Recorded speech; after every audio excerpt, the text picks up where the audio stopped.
అలాగే fire office వస్తుంది. నేను చేశానులే. బ్రేకింగ్ అంటోంది. యానం దర్యాల తిప్ప వద్ద మత్స్యకార బోట్ పూర్తిగా దగ్ధమైపోయింది. ఈ ఘటనలో ఓ వ్యక్తి సజీవ దహనం అయిపోయాడు. భైరవపాలెంకు చెందిన షిప్పింగ్ బోట్ కు దర్యాల తిప్ప వద్ద వెల్డింగ్ పనులు చేస్తుండగా నిప్పు రవ్వలు ఎగిసిపడడంతో ప్రమాదం జరిగినటువంటి సిచ్యువేషన్ మనకైతే కనిపిస్తోంది. ఒకసారి మాట్లాడదాం. కాకినాడ రిపోర్టర్ శ్రీధర్ అందుబాటులో ఉన్నారు. శ్రీధర్, అసలు ఏం జరిగింది?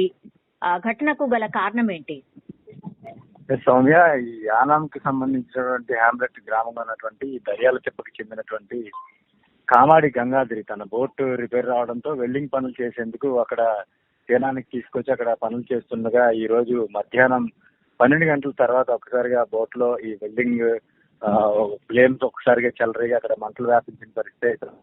వ్యాపించిన కొద్ది క్షణాల్లోనే పూర్తిగా ఆ మంటలు పూర్తిగా ఈ గంగాధరిని చుట్టుముట్టడంతో మంటల్లో చిక్కుకుని అతను అక్కడికక్కడే సజీవ దహనం కావడం జరిగింది. దీంతో అక్కడే మరొక 2 వర్కర్స్ ఉన్నప్పటికీ కూడా వాళ్ళు రక్షించే ప్రయత్నం చేసినప్పటికీ కూడా పూర్తి స్థాయిలో మంటలు చుట్టుముట్టడంతో గంగాధరి అక్కడికక్కడే మృతి చెందిన పరిస్థితి పోలీసులు చెప్తా ఉన్నారు. అయితే మరోవైపు ఈ బోట్ రిపేర్ నిమిత్తం ఈ రోజు ఉదయం నుంచి కూడా వాళ్ళు అక్కడ పనిచేస్తున్నప్పటికీ సమయం నుంచి అంటే ఓవైపు ఈ టెంపరేచర్ కూడా మధ్యాహ్నం సమయంలో చల్లగా ఉన్నప్పటికీ ఎండ వేడికి కూడా ఈ మంటలు వ్యాపించున్నాయని చెప్పేసి కూడా అనుమానం వ్యక్తం చేస్తా ఉన్నారు. ఏదైనప్పటికీ చమురు ఏదైతే ఆయిల్ డీజిల్ అక్కడ వినియోగిస్తూ ఉంటారో ఈ డీజిల్ కొంత అక్కడ వెట్టగా ఉన్న పరిస్థితి ఉంటుంది.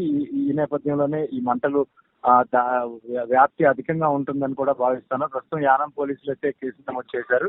అక్కడ ఉన్నటువంటి మరో 2 వర్కర్స్ ను కూడా సురక్షితంగా తరలించడం జరిగింది. వారికి మాత్రం ఎటువంటి ప్రమాదం జరగలేదు. అయితే ఎంత నష్టం వాటిల్లింది, ఆ కుటుంబానికి యానం ప్రభుత్వం ఏం చేస్తుందనే దాని మీద కూడా అధికారులు పూర్తిగా సమీక్షిస్తున్న పరిస్థితి అయితే ఉంది. సౌమ్య, ఇప్పుడు కామాడి గంగాద్రి అనేట ఆయన ఎవరైతే ఉన్నారో ఆయన నేటివ్ ప్లేస్ ఎక్కడ, ఆయన ఏం చేస్తూ ఉంటాడు? అంటే ఓన్లీ మత్స్యకారి మాత్రమేనా లేకపోతే ఇంకేదైనా ఉందా ఆయన వృత్తిపరంగా?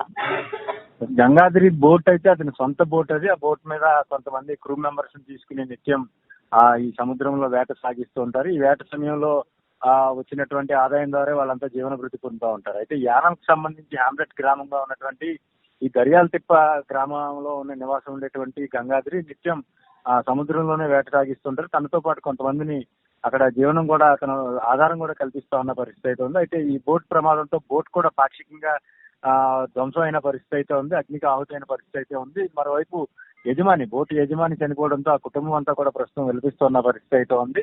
అయితే మరోవైపు చూసుకుంటే ఈ గంగాద్రి స్వస్థలం దర్యాల తిప్ప గ్రామంలో నుంచి ప్రతిరోజు కూడా వీళ్ళు సీజన్ లో ప్రతిరోజు ఉదయం వెళ్ళడం, స్థానికంగా ఉన్నటువంటి ఫిషింగ్ తో పాటు కొన్ని సందర్భాల్లో దూర ప్రాంతాలకు అంటే సుమారు 25 నుంచి 30 నాటికల్ మైల్ దూరం కూడా వెళ్ళి వీళ్ళు వేట సాగిస్తూ ఉంటారు. 2-3 రోజులు అంటే వారం, పెద్ద బోట్లు అయితే వారం రోజుల వరకు కూడా ఫిషింగ్ చేస్తుంటారు. అయితే చిన్న బోట్ నేపథ్యంలో వీళ్ళు 2-3 రోజులు ఫిషింగ్ కూడా ఈ సముద్రంలో చేసుకుని తిరిగి వస్తూ ఉంటారు. కానీ గత కొద్ది రోజులుగా బోట్ లో కొంత వాటర్ రావడం, మరోవైపు కొంత పాక్షికంగా బోట్ ధ్వంసం కావడంతో తను రిపేర్లు చేయించుకుని 2-3 రోజుల తర్వాత పూర్తి స్థాయిలో వేటకు వెళ్లేందుకు కూడా సన్నద్ధమవుతున్న తరుణంలో ఈ ప్రమాదం చోటు చేసుకుంటాం కూడా ఆ కుటుంబంతో పాటు ఆ గ్రామంలో కూడా విషాదకాయలు అలుముకున్నాయి.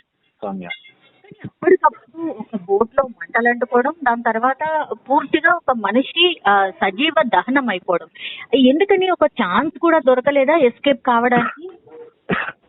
యాక్చువల్ గా ఈ బోట్స్ అన్ని కూడా డీజిల్ తో నడుస్తూ ఉంటాయి సౌమ్య. అయితే ఈ ప్రాంతంలో డీజిల్ వినియోగంతో పాటు వినియోగిస్తున్న నేపథ్యంలో డీజిల్ కొంత లీకేజ్ అయ్యి కింద పడటంతో పాటు ఇటు ఆయిల్ ఏదైతే ఇంజిన్ ఆయిల్ కావచ్చు, గేర్ ఆయిల్ కావచ్చు, ఈ ఆయిల్స్ కూడా ఇంజిన్ ప్రాంతంలో కొంత చెమ్మ అంటే వెట్టగా ఉన్న పరిస్థితి ఉంటుంది. నిత్యం వాటిని క్లీన్ చేసే అవకాశం కూడా ఉంటుంది. ఎందుకంటే ఇంజిన్ బోట్ అడుగు భాగంలో ఉంటుంది. దీన్ని క్లీన్ చేయడానికి కూడా వాళ్ళు పూర్తిగా దాన్ని మొత్తం ఐసోలేట్ చేస్తారు. దీన్ని ఎటువంటి ఇబ్బంది లేకుండా కేవలం ఒక ఎయిర్ అంటే ఇంజిన్ హీట్ ఎక్కకుండా ఉండేలాగా ఒక ఎయిర్ గ్యాప్ మాత్రం వదులుతూ ఉంటారు. అయితే ఈ నేపథ్యంలోనే ఈ వెల్డింగ్ ద్వారా వచ్చినటువంటి తుంపర్లు దాని మీద పడి అగ్నికిలలో ఎగిసిపడిన పరిస్థితి ఉంటుంది.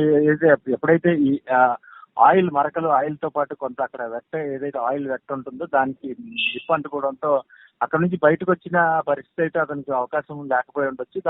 ఆ సందర్భంలోనే అతను పూర్తిగా మంటల్లో చిక్కుకోవడం, అతను అక్కడ సజీవ దహనం అయి ఉండొచ్చు అని కూడా మనం భావించాల్సి ఉంటుంది సౌమ్య. ఎస్. ఓకే శ్రీధర్.